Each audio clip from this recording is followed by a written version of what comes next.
The stars had never seemed so cold to Captain Marcus Webb as he stood on the bridge of the UEC horizon.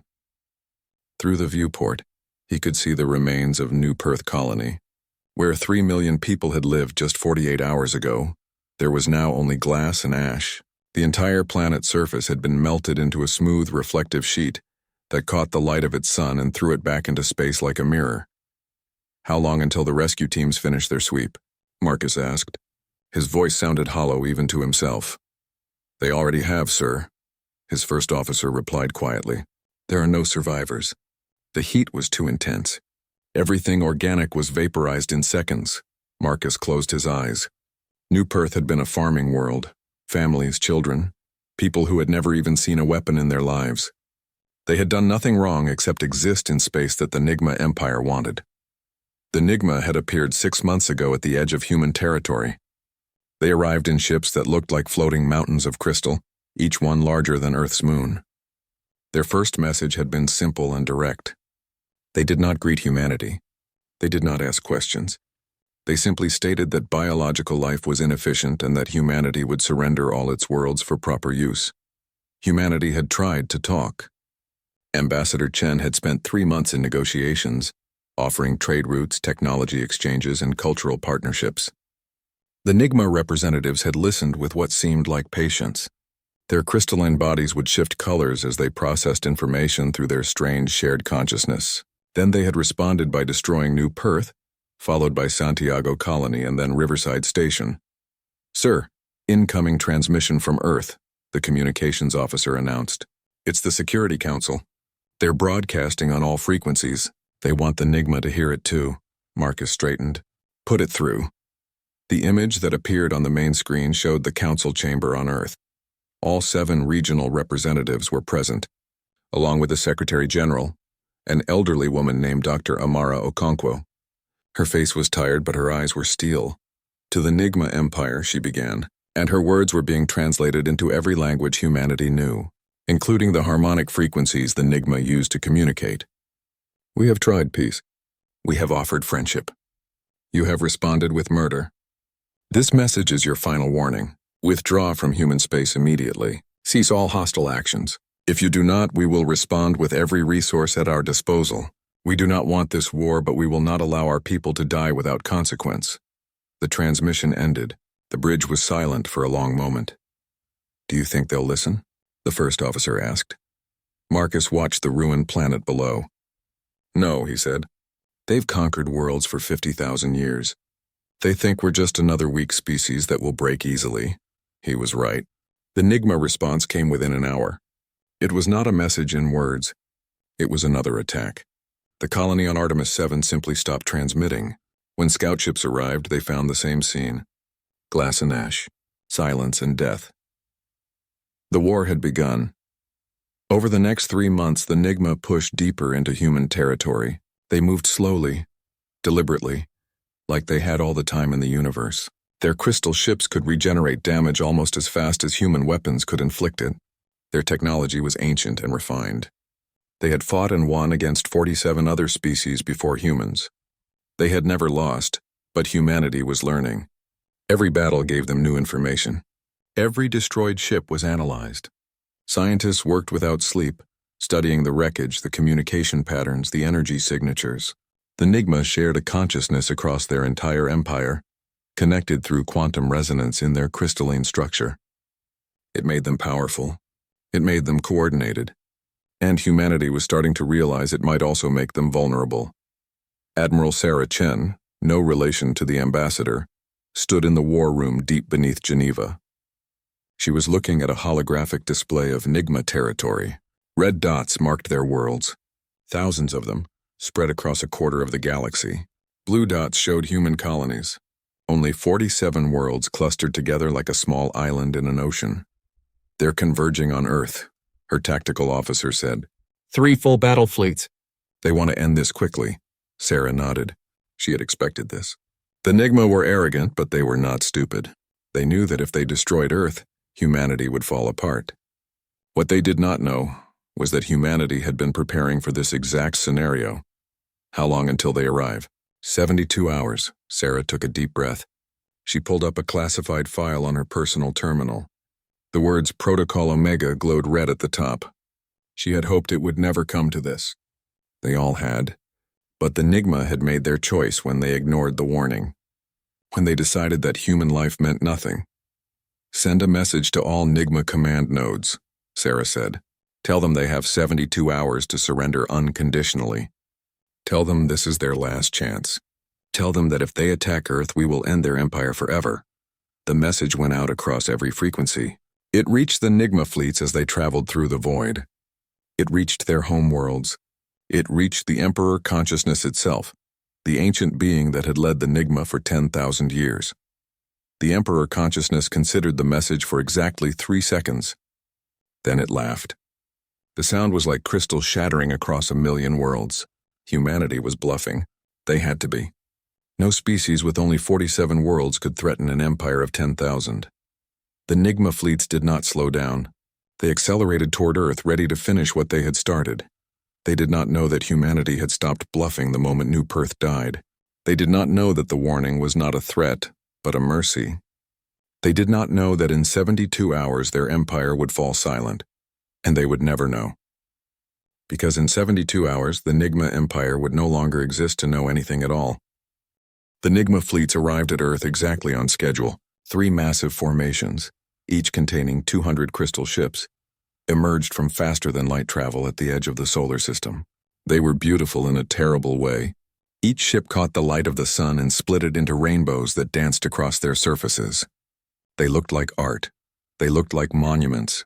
They did not look like instruments of death, but that was exactly what they were. Commander Shard Varix led the Central Fleet. He was old by NIGMA standards, having lived for 3,000 years. He had conquered 17 species in his lifetime. Humans would be the 18th. He felt no anger toward them, no hatred. They were simply in the way of progress. Their molecules would be better used as raw materials. Scan for defensive positions, Varix commanded. His thoughts rippled through the shared consciousness of his fleet. Every ship responded as one organism. The scans came back strange. Earth had no orbital defense platforms, no weapon satellites, no massive battle stations. The planet sat in its orbit like it was sleeping, peaceful and undefended. Only a small cluster of ships waited between the NIGMA fleets and their target. Perhaps 200 vessels total, small and fragile-looking compared to the Crystal Mountains. They cannot be this foolish, Varix thought to his fleet. Scan deeper. Find the hidden weapons, but there were no hidden weapons. Earth really was undefended. The human fleet was all that stood in the way. Perhaps they have given up, his second-in-command suggested through their link. Perhaps they finally understand? Varix did not think so. He had studied humans during the war. They were stubborn, emotional. They fought for things that made no logical sense, like pride and memory. They should have surrendered after the first colony died, but instead they had fought harder. Something was wrong here. Advance slowly, he commanded. Be ready for anything. The NIGMA fleets moved forward. The human ships began to move too, but not to attack. They were spreading out, forming a wide net around the NIGMA vessels.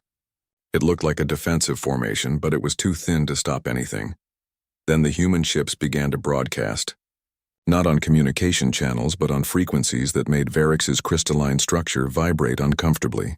The sound was high-pitched and precise, resonating with the exact frequency that NIGMA used for thought-sharing. Ignore it, Varix ordered.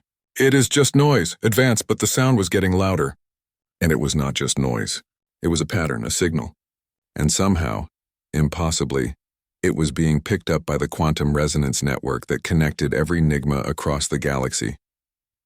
On the NIGMA homeworld, 10,000 light-years away, scientists monitoring the network suddenly detected an anomaly. The human broadcast was not just reaching the battle fleets near Earth, it was reaching everywhere. Every NIGMA crystal, every shared thought, every quantum-linked consciousness was receiving the signal. What is this? The science collective demanded. They tried to shut it down, but the signal was too clever. It used their own network against them. It traveled through the quantum connections like a virus, spreading faster than thought itself. And as it spread, it grew stronger. Commander Shard Varix felt it first. A pressure in his consciousness. A weight pressing down on his thoughts. Around him, his fleet began to slow. Ships that had been moving in perfect coordination started to drift apart. The shared consciousness that had always been as natural as breathing was becoming difficult. Painful. What is happening? Voices cried out through the network. Thousands of them. Millions. All across NIGMA space, the Empire was feeling the same thing. Admiral Sarah Chen watched from the bridge of the UEC Destiny. She felt no joy, no satisfaction, just a heavy, crushing sadness. She had given them every chance, every warning. They had chosen this. Increase amplitude by 30%, she ordered. The human ships complied. The harmonic broadcast intensified. It was not a weapon in the traditional sense. It did not destroy. It did not burn. Instead, it exploited the one thing that made the NIGMA powerful and turned it into their greatest weakness. Their shared consciousness was their strength, but it was also a single point of failure, and humanity had found it. The NIGMA called it the echo weapon. It used their own quantum network to create a feedback loop. Every thought sent through the network was reflected back, amplified, distorted. It was like trying to think while standing between two mirrors that went on forever. Each reflection created another reflection. Each thought spawned 1,000 echoes. The NIGMA consciousness, so vast and ancient, began to collapse under its own weight.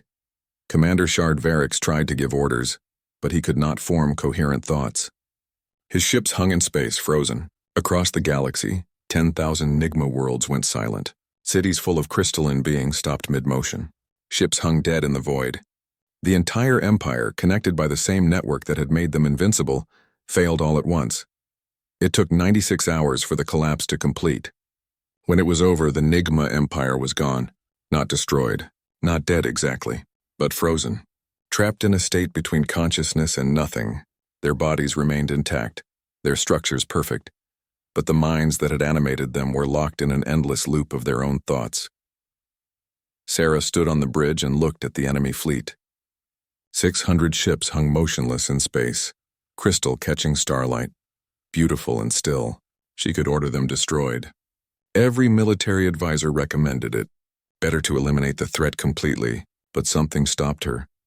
Maintain the echo broadcast, she said quietly. Keep them in stasis. Send teams to their home world. I want to see what we have done. The first human ships to reach NIGMA Prime arrived 3 weeks later. The planet was a masterpiece of crystal architecture. Cities rose from the ground like forests made of diamond and light. Billions of NIGMA stood frozen in their daily lives. Caught in the moment, the echo took hold. In the central plaza stood the Emperor Consciousness itself, a being the size of a mountain, its structure so complex that it hurt to look at. The exploration teams moved through the silent cities carefully. They found records, histories. The NIGMA had been peaceful once, long ago, but 50,000 years of conquest had changed them. They had destroyed 47 civilizations. Everyone had been smaller, weaker. Everyone had been erased completely.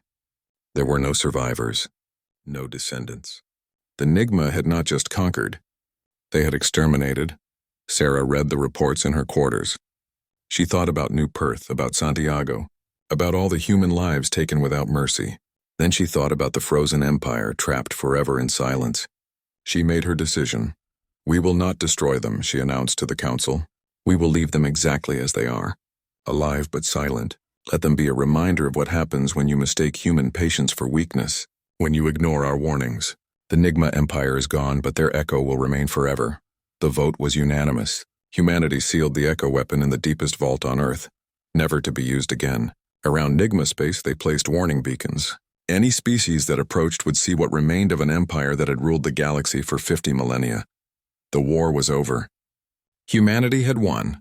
But as Sarah looked at images of the frozen Emperor Consciousness, she felt no triumph. Only the weight of what they had become. They had given a warning. The NIGMA had not listened, and now the echo of their empire would sound forever through the silence of space, a lesson written in crystal and frozen time. Dr. James Okoye stood in the central plaza of NIGMA Prime, looking up at the frozen Emperor Consciousness. He had been studying the NIGMA for 6 months now, and the sight still took his breath away. The being was magnificent, a tower of crystal that rose 300 meters into the pale sky. Its structure was so intricate that thousands of scientists could spend lifetimes mapping just a fraction of its neural pathways. Have you made your recommendation yet? Asked Dr. Lin Zhao, his colleague from the Xenobiology Division. James shook his head. How can I? Every option feels wrong. The question before humanity was simple but terrible. What do you do with an empire of billions frozen in eternal stasis? The NIGMA were not dead. Their bodies remained perfect, their crystalline structures intact. Brain scans showed minimal activity, like the faintest whisper of consciousness trapped in an infinite loop. They were aware, perhaps, but they could not think, could not act, could not change. Some argued for mercy. And their suffering, if it was suffering, shatter the crystals and let the NIGMA finally die. Others wanted justice. Keep them frozen forever as punishment for the civilizations they had destroyed. And a few, a very few, suggested trying to wake them to give them a second chance. I found something yesterday, Lynn said quietly. She pulled up a holographic display from her tablet. In the historical archives, the NIGMA kept detailed records of every species they conquered. The display showed images, beings of every shape and size, tentacled creatures from water worlds, insect collectives that built cities underground, peaceful traders who had never known war, 47 species, billions upon billions of lives, all gone. They did not give chances, Lynn continued. They did not show mercy. Every species that asked for peace was destroyed. Every surrender was ignored. They erased cultures, histories, entire evolutionary lines. Why should we be different? James understood her anger. Everyone did. New Perth alone had justified rage. But he also remembered something Admiral Chen had said in her address to the Security Council. If we become like them, then they have won in a different way. The debate raged on Earth for months. Religious leaders spoke of forgiveness. Military commanders demanded security. Philosophers wrote papers on the ethics of eternal punishment.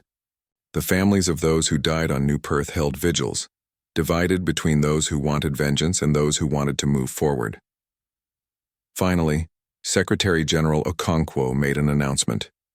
Humanity would do neither mercy-killing nor attempted awakening. The NIGMA would remain exactly as they were, frozen in stasis, maintained by automated systems that humanity would monitor. But they would not be hidden. They would not be forgotten. We will build memorial stations throughout NIGMA space, Okonkwo declared. Any species that wishes to see the fate of the NIGMA Empire may visit. Let them learn what happens when peace is rejected. When warnings are ignored, the NIGMA will stand as they are forever, as the greatest lesson the galaxy has ever seen. Construction began within weeks. The memorial stations were not museums in the traditional sense. They were observation platforms, allowing visitors to see the frozen NIGMA cities, to walk among the crystalline beings caught in time. Each station contained historical records, videos of the NIGMA conquests, audio recordings of the warning humanity sent, and the final broadcast, the Echo Weapon, explained in clinical detail. James was assigned to design the main memorial on NIGMA Prime. He walked through the silent city every day, studying, planning. He wanted visitors to understand not just what happened, but why. He wanted them to feel the weight of it. The memorial opened 2 years after the war ended. The first visitors were human, mostly families of those who died in the attacks. They walked through the crystal streets in silence, looking at the frozen figures. Some cried, some showed no emotion at all. One woman, who had lost her husband and 2 children on New Perth, stood before a frozen NIGMA soldier for 3 hours. Finally, she touched the crystal surface gently. "I forgive you," she whispered. "But I will never forget." As the years passed, other species began to visit. The galaxy was vast and humanity had been isolated for so long that few knew humans existed. But word spread quickly. The species that destroyed the NIGMA Empire, the ones who had defeated an enemy that had ruled for 50,000 years. Some came out of curiosity. Some came out of fear. Some came to learn. The Kelvary were the first non-human visitors. They were a peaceful species of 6-limbed herbivores who had just developed faster than light travel. Their delegation arrived nervous, uncertain. Humans were the stuff of new legends. The species that ended an empire in 96 hours. James met them at the memorial entrance. He was old now, his hair gray, but he still served as the chief curator. He guided them through the city, showing them everything. The frozen emperor consciousness, the historical records, the numbers. 47 species destroyed, billions of lives taken. Why did they do this? The Kelvari ambassador asked. Why conquer so much? Because they could, James replied simply. Because they were strong and others were weak. Because they believed their way was the only way. And why did you not destroy them completely, after what they did to you? James was quiet for a long moment. Because we are not them, he finally said. We gave them warnings. They did not listen. We stopped them. But we did not need to become monsters to do it. This, he gestured to the frozen city around them, is enough. The Kelvari left thoughtful. Their reports back home were detailed. Within a year, the Kelvari Federation had established formal diplomatic relations with humanity. They signed a mutual defense pact. They shared technology. The memorial had created a friendship. Other species followed. The Zorathi Collective, the Hymnal Worlds, the Three-Star Alliance. Each one visited the memorial. Each one learned the lesson. Some formed alliances with humanity. Some simply agreed to respect human borders. But all of them understood that humanity was not to be taken lightly. James noticed something interesting over time. The memorial was not just teaching aliens about humanity. It was teaching humanity about itself. Young humans who had never known the war came to see what their grandparents had done. They saw the terrible power of the echo weapon. They saw the choice their leaders had made. They learned that strength came with responsibility. A new phrase entered galactic vocabulary: NIGMA protocol. It meant the catastrophic failure that comes from arrogance, from ignoring warnings, from assuming you cannot lose. Young species learned it in their first contact training. Military academies across dozens of worlds taught it in strategy classes. The NIGMA Empire had ruled for 50 millennia, but they would be remembered forever for the 96 hours in which they fell. 20 years after the war, James stood in his usual spot in the memorial, looking up at the Emperor consciousness. A group of human children ran past, their teacher explaining the history. They listened with wide eyes, asking questions.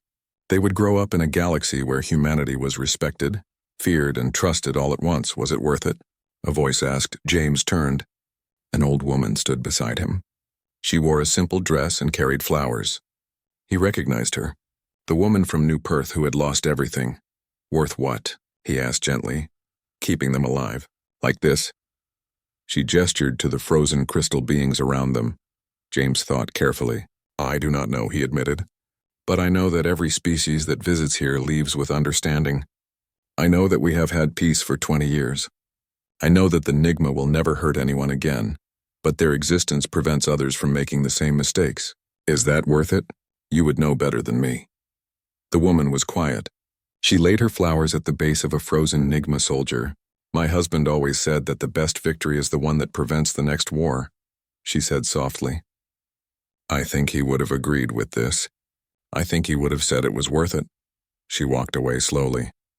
James watched her go, then turned back to the Emperor consciousness. The crystal caught the light of the setting sun, throwing rainbows across the plaza. Beautiful. Terrible. Eternal. The NIGMA Empire was gone, but their echo remained, and perhaps that echo, frozen in time, would keep the galaxy safer than any weapon ever could. Commander Thax of the Tarathi Federation gripped the arms of his command chair as his ship approached the human border. His second-in-command Vela stood beside him with her sensory stalks twitching nervously. The entire bridge crew was tense. They had heard the stories. Everyone had distance to the mining station? Thax asked. 30 million kilometers, the navigator replied. The humans have not responded to our demands. The Tarathi Federation was new to the galactic stage. They had developed faster-than-light travel only 15 years ago and had been expanding aggressively ever since. They had conquered 3 smaller species without difficulty.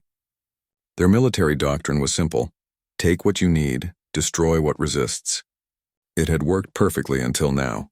The mining station sat on an asteroid rich in rare metals. The Tarathi needed those metals for their expansion.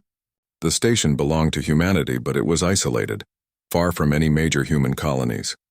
Thax had sent a simple message: evacuate the station or be removed by force.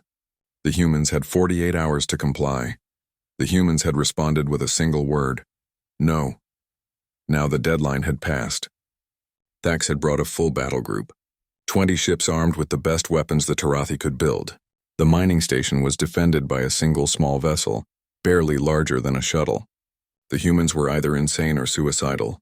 Sir, Vela said quietly, Perhaps we should reconsider. The humans defeated the NIGMA Empire. Thax waved a dismissive hand.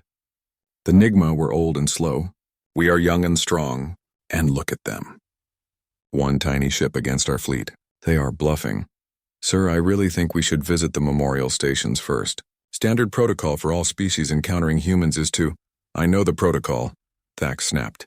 I also know that protocols are written by the fearful. We are not fearful. We are Tarathi. Charge weapons. The fleet complied. Energy signatures spiked across 20 ships. Targeting systems locked onto the mining station. The small human vessel did not move. It simply sat there waiting. Sir, incoming transmission from the human ship. Communications reported. Put it through. The face that appeared on the screen was young, perhaps middle-aged by human standards. The human wore a simple uniform with no rank insignia. She looked tired. This is Captain Rodriguez of the UEC Mercy, the human said.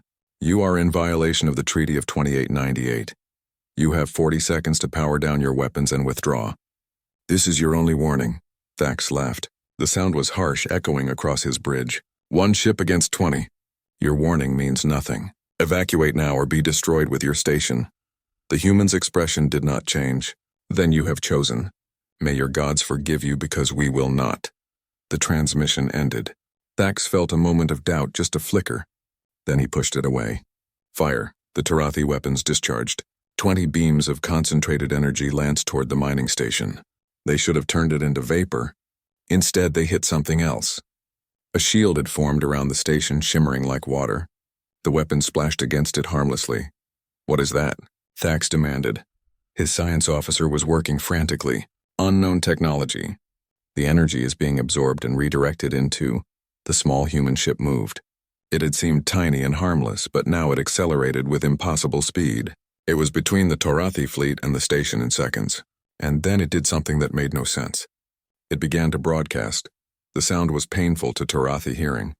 High-pitched and resonant. It made Thax's teeth ache and his vision blur. Around him his crew were crying out, covering their ears. But it was not just sound. Something else was happening. The fleet's communication systems were going haywire. Ships were losing coordination. Targeting systems were failing. It is jamming us, the communications officer shouted. Every frequency, every system! Return fire, Thax ordered.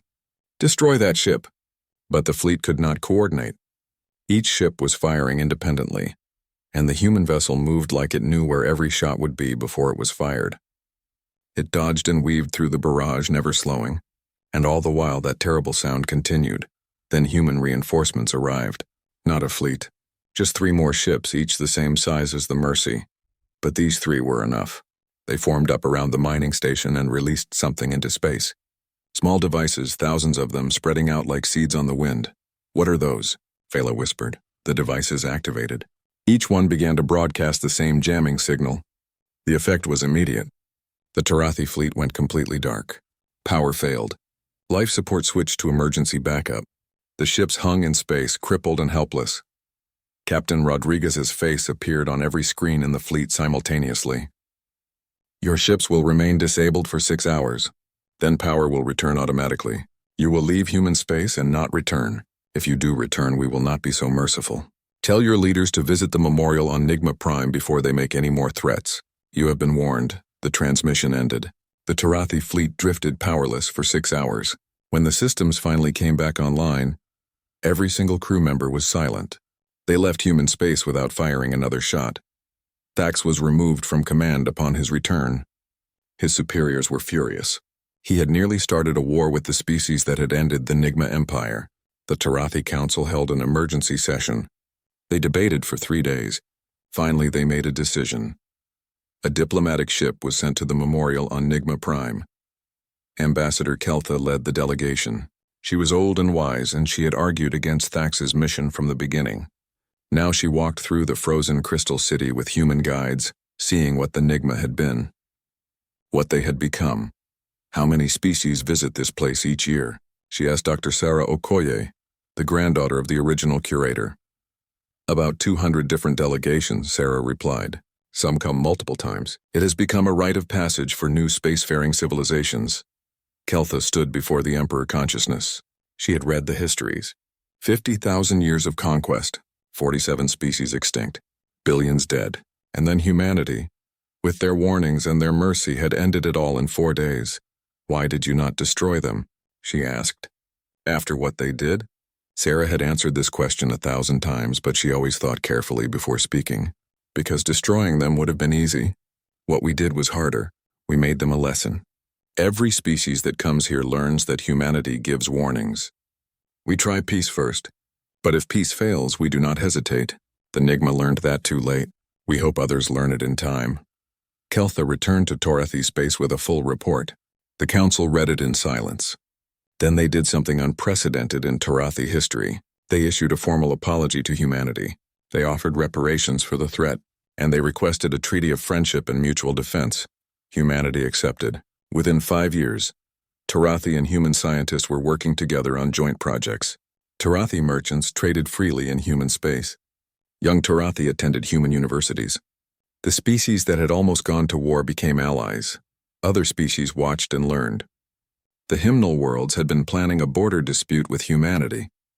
They visited the memorial instead and requested negotiations. The Zarathi Collective had been building weapons specifically designed to counter human technology. They sent diplomats instead, and found that humans were willing to share defensive technology with peaceful neighbors. Ambassador Chen, great-great-granddaughter of Admiral Sarah Chen, stood in the Earth Security Council 50 years after the war. She was presenting the annual report on galactic relations. We have formal treaties with 63 species, she reported. Trade agreements with 89. Mutual defense pacts with 32. In the past 5 decades, we have not fired a shot in anger. Not once. The NIGMA Memorial has been visited by representatives from over 300 civilizations. The echo weapon remains sealed, unused since the day we froze the NIGMA. But people still fear us, one council member noted. Yes, Chen agreed. They fear us, but they also trust us. They know we will defend our borders. They know we keep our word. And they know we try peace first. That fear, combined with respect, has given us 50 years of peace. The NIGMA gave us that gift, though they never meant to. She looked at the holographic display showing human space. It had grown. Not through conquest, but through alliance. Species asked to join the human sphere of protection. They wanted to be on humanity's side, not against it. The NIGMA warned the galaxy about human patience, Chen concluded. Their echo continues to warn the galaxy about human strength. As long as both warnings are remembered, we will have peace. The council voted unanimously to continue maintaining the memorial stations. The cost was high, but the value was incalculable. 50 years of peace, dozens of alliances, a galaxy that knew humanity as protectors, not conquerors. The NIGMA Empire had tried to destroy humanity, and instead had given them something far more valuable than military victory. They had given humanity peace. Professor Yuki Tanaka stood before her class of 30 students. They came from 12 different species, all gathered in the Xenohistory Department of New Geneva University. Today's lesson was one that every student in the galaxy studied at some point. The fall of the NIGMA Empire. Who can tell me what the term NIGMA Protocol means? Yuki asked. A young Torathi student raised 3 of her hands. It refers to the catastrophic failure caused by arrogance, when a powerful entity ignores warnings and suffers complete defeat as a result. Correct. And how long ago did the NIGMA fall? 203 years, said a human student in the back. Yuki nodded. 2 centuries? Most of you were born in a galaxy that has never known the NIGMA Empire as anything but a frozen monument. But the lessons of their fall are taught on every world, in every language. Why do you think that is? A Kelvari student spoke up, her 6 limbs gesturing thoughtfully. Because it changed everything. Before the NIGMA fell, the galaxy was ruled by strength alone. The strong conquered the weak. It had been that way for millions of years. But humanity proved that strength without wisdom leads to destruction. And what wisdom did humanity demonstrate? Yuki pressed. The wisdom to warn before striking, another student answered. The wisdom to choose when to fight and when to show mercy. The wisdom to turn an enemy's fall into a lesson rather than a celebration. Yuki smiled. Exactly. Now for your field assignment, you will all be visiting NIGMA Prime. You will spend 3 days studying the memorial. And I want you to think about one question. What would you have done differently? The class ended. Students filed out chattering excitedly about the trip. It was considered a privilege to visit NIGMA Prime. Only supervised academic groups and official diplomatic delegations were allowed. The Tarathi student hung back, waiting until the others had left. "Professor," she said quietly, "is it true that some people want to wake the NIGMA?" Yuki had been expecting this question. It came up every few years. There is a group that believes 200 years is enough punishment. They argue that the NIGMA should be given a chance at redemption. What do you think? Yuki was quiet for a long moment. I think that decision is above my authority. Come, let me show you something. She led the student to her office and pulled up a classified file on her computer. I have access to this because of my position. These are the psychological scans of the NIGMA in stasis. Their minds are not completely frozen. They are aware in a limited way. They experience the passage of time, and according to these scans, they understand what happened to them and why. The Tarathi student looked horrified. They have been aware for 200 years? Yes, living in a thought loop, replaying their mistakes over and over. Is it mercy or cruelty? I honestly do not know. But I know that every year the debate grows louder. Eventually, humanity will have to make a choice. That debate reached its peak 3 months later. A radical faction called the Redemption Initiative had grown in influence. They were led by Dr. Marcus Webb Jr., the great-great-grandson of the captain who had witnessed New Perth's destruction. His proposal was simple: attempt to wake a small group of NIGMA, see if they had changed, see if redemption was possible. The proposal divided the galaxy. Some species supported it passionately, others were horrified. The hymnal worlds, whose ancestors had been conquered by the NIGMA 6,000 years ago, threatened to break their alliance with humanity if the NIGMA were awakened. The Security Council debated for 6 months. Finally, they reached a compromise. They would not attempt to wake the NIGMA, but they would allow the NIGMA themselves to choose. A team of scientists would modify the stasis field to allow limited consciousness. If the NIGMA wanted to wake, they could. If they wanted to remain in stasis, that option would remain open. The experiment was conducted on NIGMA Prime, in the central plaza before the Emperor Consciousness. Every species sent observers. The galaxy held its breath. Dr. Kenji Sato led the scientific team. He had spent his entire career studying NIGMA consciousness. Now he made the final adjustments to the stasis field. We are creating a narrow bandwidth, he explained to the observers. The NIGMA will be able to form basic thoughts and communicate through their quantum network. But they will not have the power to break free or cause harm. The modifications activated. For the first time in 200 years, the Emperor Consciousness thought a complete thought. It rippled through the quantum network to every frozen NIGMA across 10,000 worlds, and then slowly a message formed. It was broadcast on every frequency, translated into every known language. We understand now. We see what we were, what we did. We have had 200 years to remember every civilization we destroyed, every life we took. We do not ask for mercy. We do not ask for freedom. We ask only that our punishment serve a purpose. The message continued. Keep us as we are. Let us remain frozen. But let us be aware. Let us witness the peace we nearly destroyed. Let us see the galaxy we tried to conquer, learn from our failure. This is our choice. This is our redemption. Let our echo warn forever. Let our silence speak louder than our empire ever did. The transmission ended. The Emperor Consciousness returned to stasis, but now with full awareness. Across NIGMA space, billions of crystalline beings made the same choice. They would remain frozen, conscious, witnessing the galaxy they had terrorized become something better.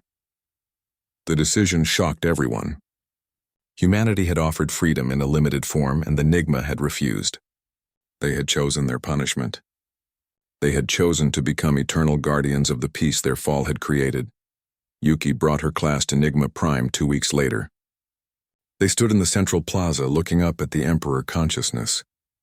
The students were subdued, thoughtful. The Tarathi student approached the massive crystal structure hesitantly. Can they hear us? She asked. Yes, Yuki replied. They are aware of everything around them now. They chose to be. The student placed her hand on the crystal surface. It was cold and smooth. Why? She whispered. Why choose this? The answer came not in words but in a feeling.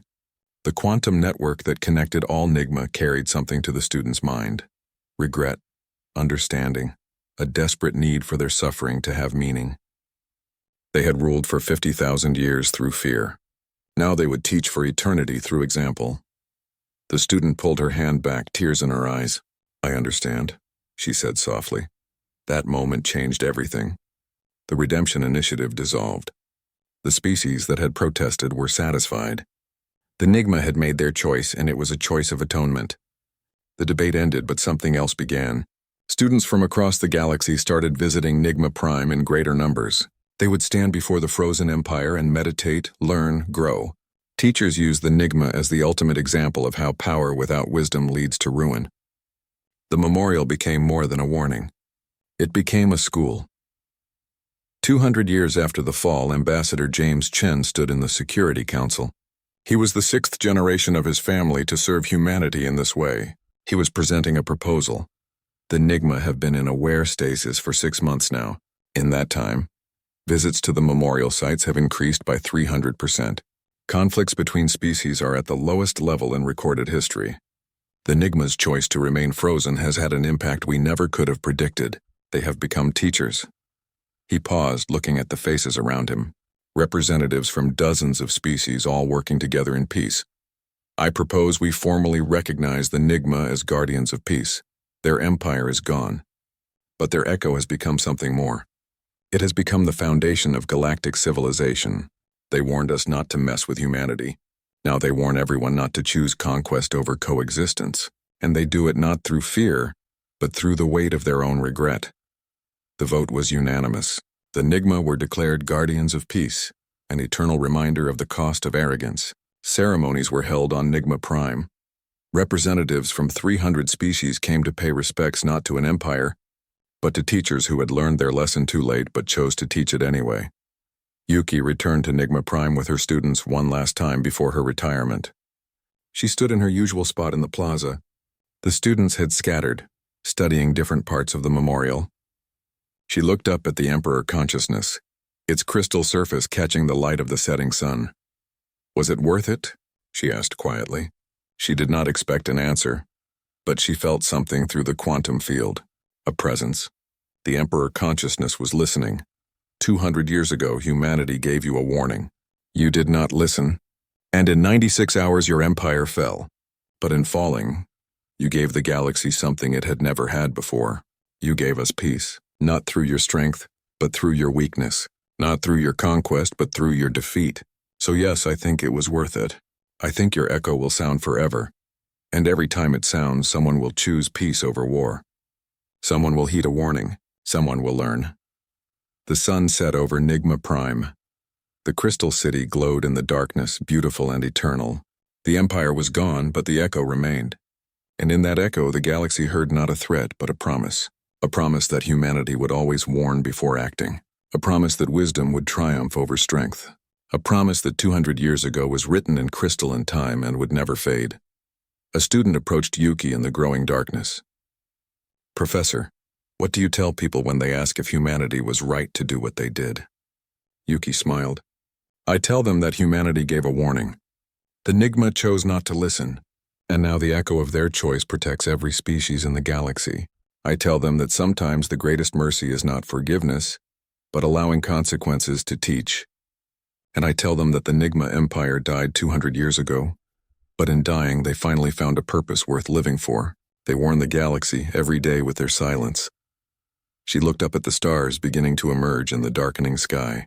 The echo remains, and as long as it does, we have peace.